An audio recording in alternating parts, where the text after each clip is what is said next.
to my channel. I hope everyone is having an amazing, marvelous, and magnificent day.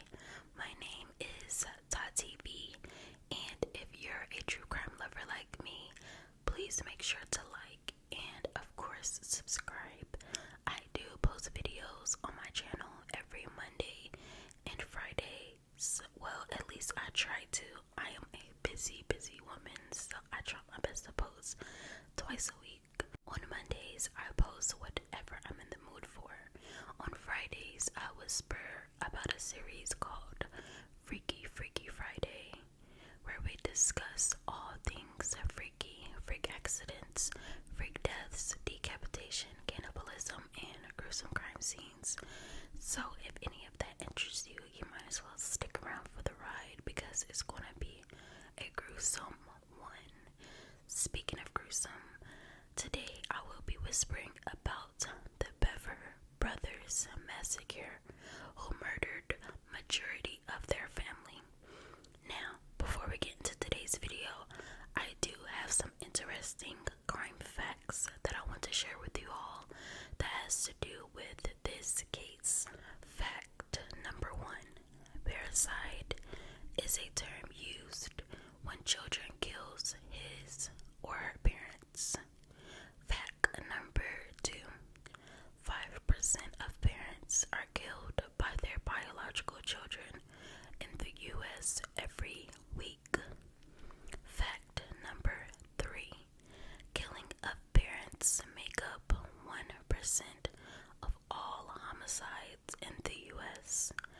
Fact number 4, 35% of children who commit parricide are females. Fact number 5, 90% of children who commit parricide are males. Fact number 6, 82% of killers acted alone when killing their mothers.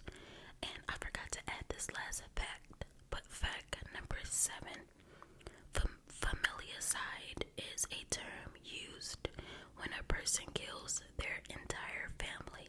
So the word family and homicide came together to make one word, familicide. So let's go ahead and jump into today's video. Sit back, relax, don't forget to grab your snacky snack, and enjoy some crime time. Warning, this content is for educational purposes only. Some viewers might find this disturbing. Parental discretion is advised. There isn't much information on the background of the Bever family. What I did find was that David Bever and April Bever married in 1987 when April was only 15 years old and living in Oklahoma at the time. April was a frequent poster on Reddit under the name Yogi Mom, reaching out for advice, giving others advice, and answering silly questions. David and April tried to shield their 7 children as much as possible. Their youngest child, Autumn, was born premature at 23 weeks and had a 50-50% chance of making it. April created a non-profit in her daughter's name called Autumn's Hope to help assist other families that have premature babies and ill children. During the time of the attack, the family resided in Broken Arrow, Oklahoma. 6 out of their 7 children were homeschooled, and they weren't allowed to play with any other children around the neighborhood. They were only allowed to play in their backyard. Although they were shielded from the real world, they soon discovered the internet world. There were several computers around the home. Michael and Robert owned 2 laptops each. A neighbor described David and April as being loving parents. He described Robert and Michael as being extremely smart, very intelligent, and they equally shared a love for computers. The neighbor stated that he had a good feeling that the brothers cried out for attention and possibly wanted to be seen as, quote, a little bit more normal, end quote.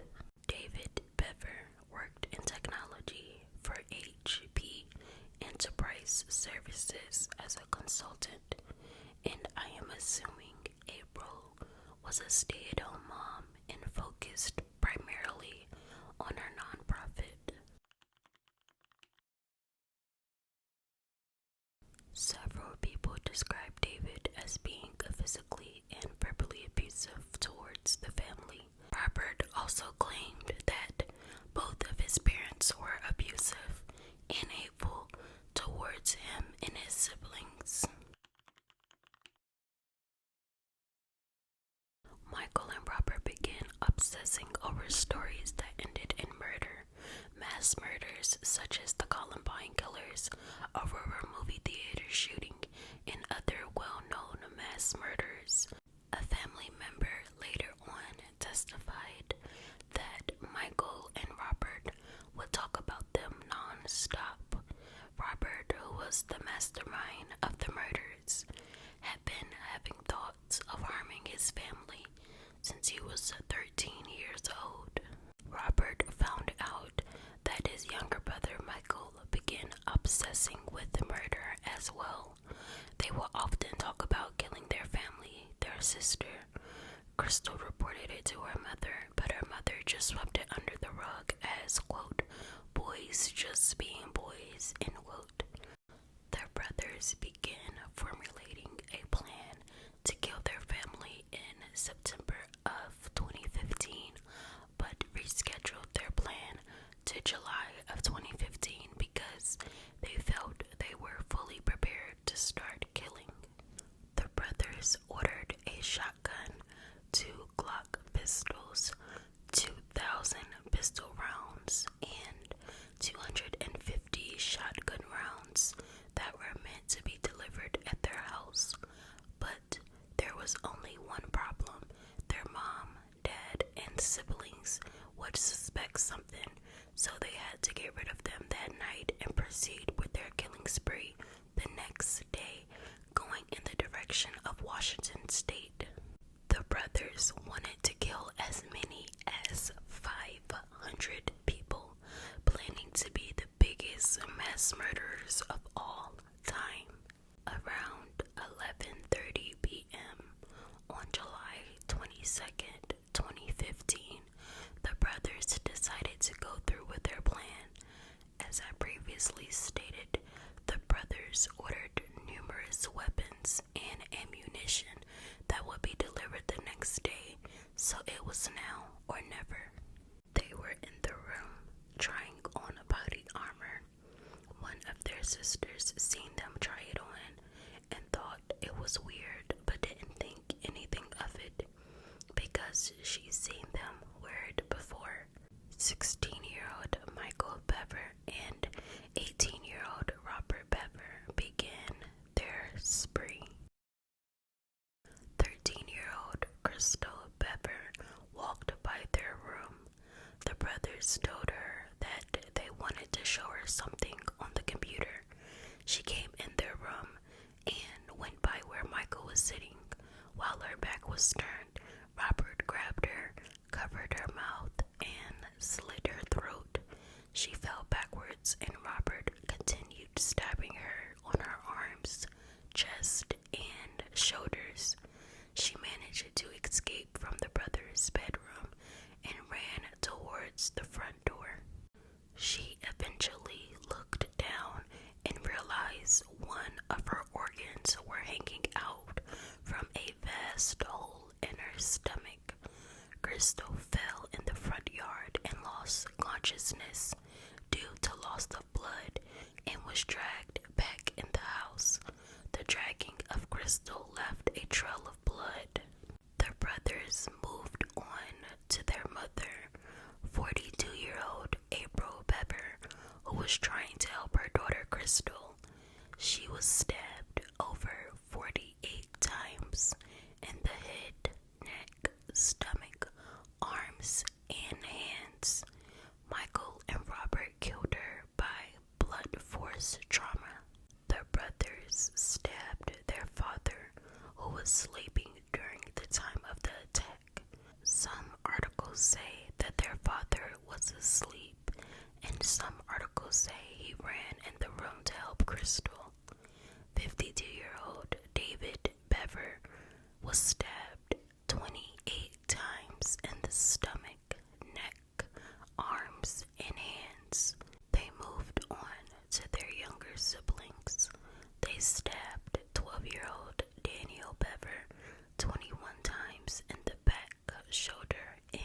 chest.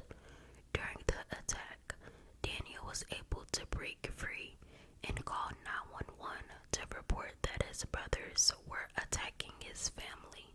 5-year-old Victoria and 7-year-old Christopher Bever were hiding in the bathroom. Michael knocked on the door, pretending that he was in danger. He yelled through the door, quote, "Help, Robert's out to get me," end quote. When the two opened the door, the brothers began stabbing Victoria and Christopher. Victoria was stabbed 23 times on both sides of her neck, chest, back, and upper arm. Christopher was stabbed 21 times in the back, chest, shoulder, and lower leg. 2-year-old Autumn Bever was left unharmed in her bed. Originally, the plan was to chop her head off with an axe, but due to the fight they had put up with killing their family and Daniel calling 911, police arrived before they could proceed to do it, and according to Michael, they forgot about 2-year-old Autumn.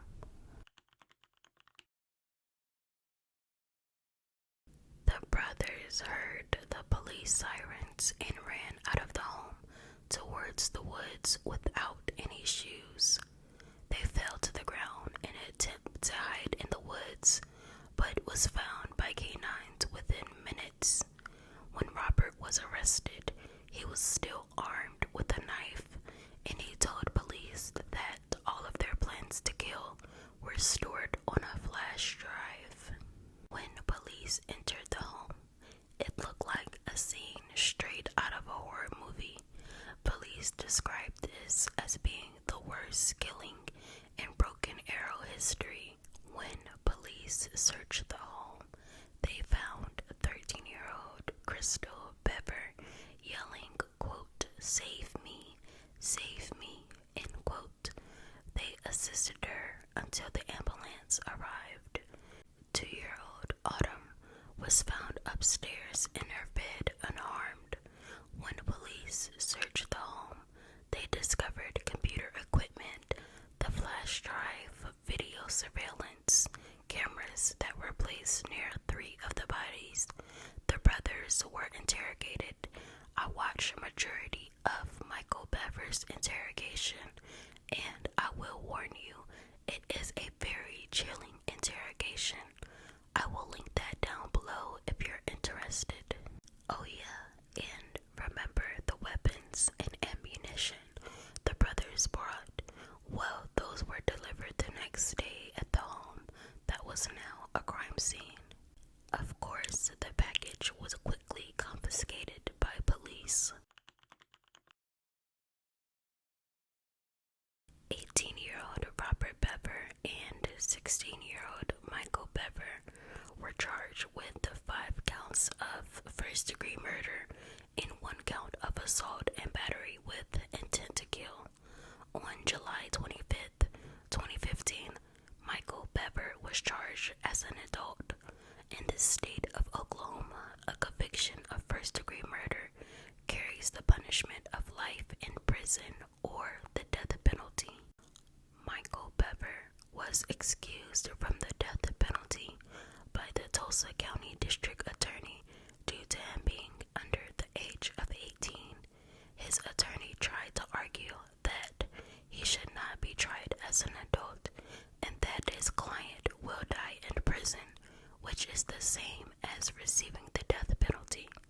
He also argued that Michael should be placed in a rehabilitation center instead of going to prison. Authorities looked into the package of guns and ammunition that were delivered the next day, and they began skimming through Robert's social media accounts. Robert Bever pleaded guilty and was sentenced to life in prison without the possibility of parole. On April 16, 2018, Michael Bever was tried as an adult. On August 9th, he was convicted on all counts and sentenced to 5 life sentences plus 28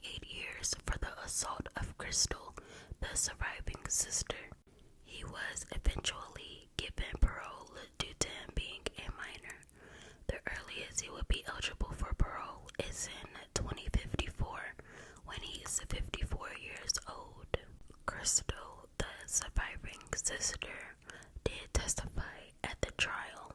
I don't think she was there physically. She was on a monitor. I read that this prevented her from confronting the defendants. She explained what she remembered that night and showed her scars on her arms and neck that was now fading away. During Robert's testimony, he stated that he takes responsibility for every death. The plan wasn't real. It was just something he thought about to make himself feel better, and it was unfortunate how their plan came into action. It is honestly hard to believe anything that comes out of a monster's mouth.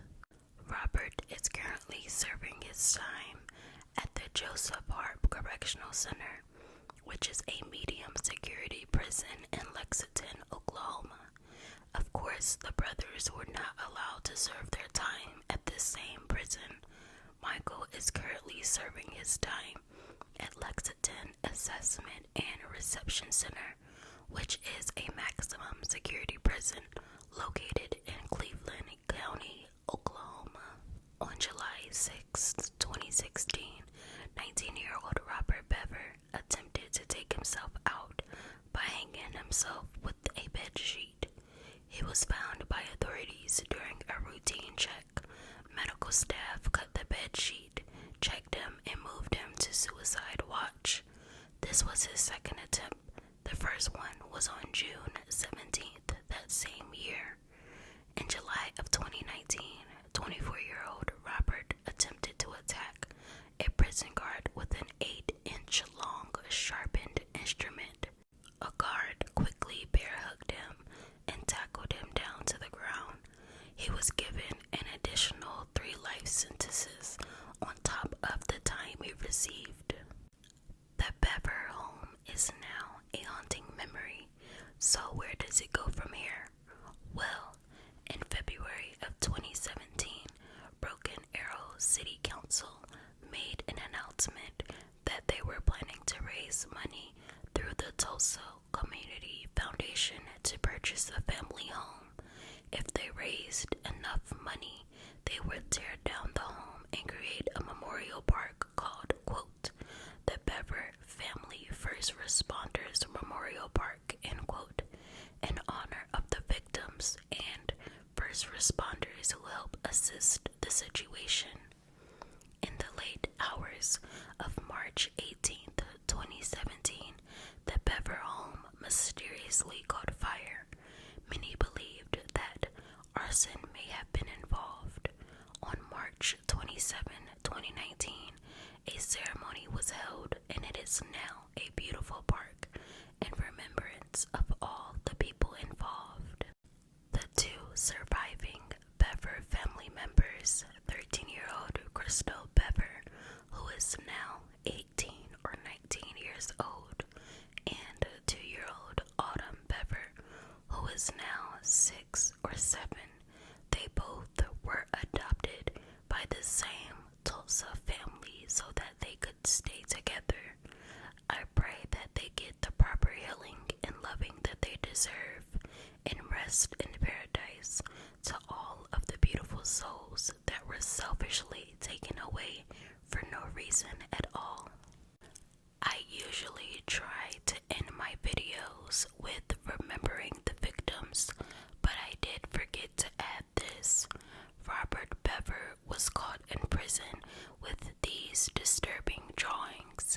It does say some disturbing things, so please try not to take offense to any of these images.